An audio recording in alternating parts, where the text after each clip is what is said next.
Hey everybody, thought I'd make another video about an ancient site right here in the middle of the United States.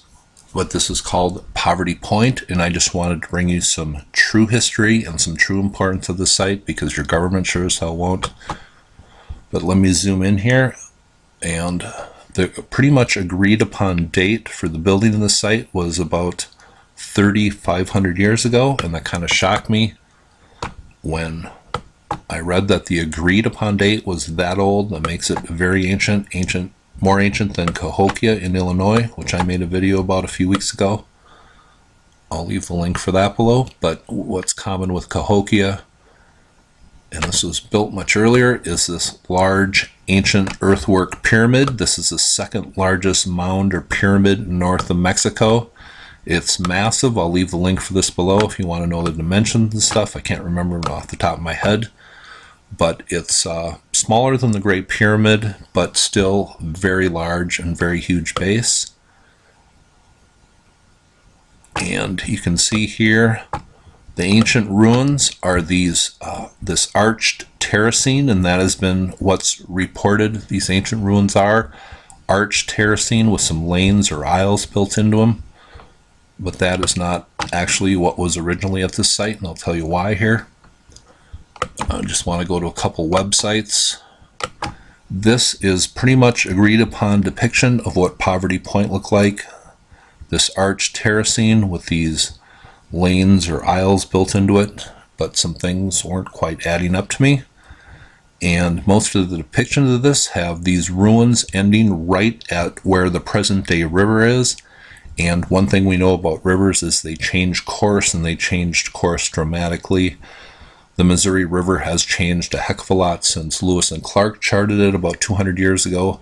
The Nile changed so much over a couple decades that a pharaoh named Susenes had to move the whole lost city of Pyramus up to where Tanis was, and I've made a video about that, and I'll leave the link for that below. But rivers change, and the fact is these ruins did not end right where the present day river is. That is fairly ridiculous thinking.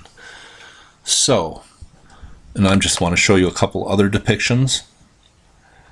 And this is another one, has the ancient ruins just happen to end where the present day river is. Here's another depiction of what they think this looked like here. And going back to this website, the big pyramid here, some call this bird mound because I think this was a large depiction of a bird with open wings and the head here. But no, that wasn't it. The smaller part of the head would have been pointing out, not the larger part. If this was actually a bird with the bird's beak facing outward, that is not what this site was. And I'm going to tell you why here.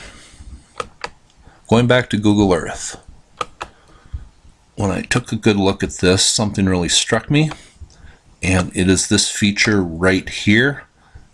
And this is kind of an arched anomaly, this light colored part. And I just thought this very well could have matched the outer circle, or the outer, if this was a circle, it would have perfectly matched the outer circle from these ancient terraces. It would have made a perfect circle if this indeed was the very top terrace. It would have made a complete circle here. And what I really liked here is the fact that on Google Earth you can do elevation, and this really iced it for me. All the ruins that we have today are above the 93-foot level. And if you go over here, you can do the elevation on Google Earth. You can do it yourself, but the elevation is pretty much at the 93-foot level where the present day ruins are still visible and we still have them. The river is at about 64 feet. So 30 foot above the present day river here is where all these ruins start, or where we still have them. And that makes sense. I lived in Minnesota. I know record flood level stages are about 30 feet above flood stage, and that is exactly what we have here. Anything below 93 feet above sea level is just ruined, and you can tell by the topography of the land that this land here has been changed many times, probably by floods. Everything above 93 feet, we still have the ancient ruins. This was an ancient circle at one time, and the river today ends, or is at where the ruins end because of flooding. That just makes sense. And what really clinched it here is on this website right here. This is called LiDAR imaging. It's called light detection ranging imaging. It's kind of like infrared, but it shows you the topography of the land here without the trees and stuff. And what showed up on Google Earth was confirmed here. This is an ancient ridge line which matches the outside of what would have been the ancient circle, and I'm going to call this a sun temple, and I believe that what it was.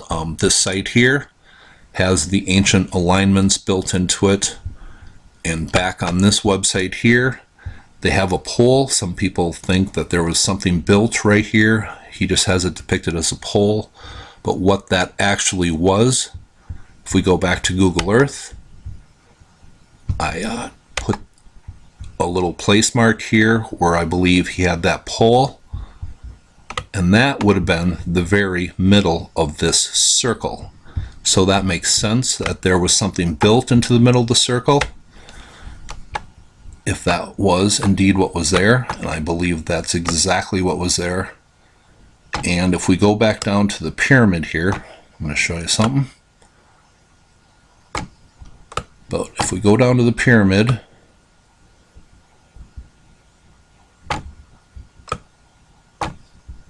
and if we look out, here we are at the pyramid. I put a place mark right in the top. I'm sure something was built on the top of this pyramid. But if we look out directly to the east on the spring equinox, we would have been looking right over the middle of that circle. On March 21st, the spring equinox, that is common with many ancient sites, but I just thought I would show you that here. And that is the true alignment of the pyramid. It had nothing to do with the bird's head. It's not bird's mound. That has been speculated. This site was never an ancient arch. Flooding has taken out the whole side of the right side here, or the east side of the circle. This was an ancient sun temple. Why do I call it a sun temple? Because it resembles this ancient circular sun temple at Sacsayhuaman in Peru.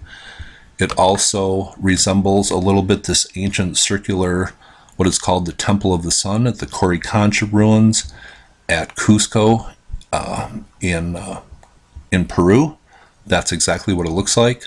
This is called the Temple of the Sun, and I believe that's exactly what we had here in Louisiana at what is called Poverty Point. I guess it got its name, Poverty Point, from a time there was crop failure decades ago, and the government delivered food supplies to people out here in this area. That is just one theory why they called it Poverty Point.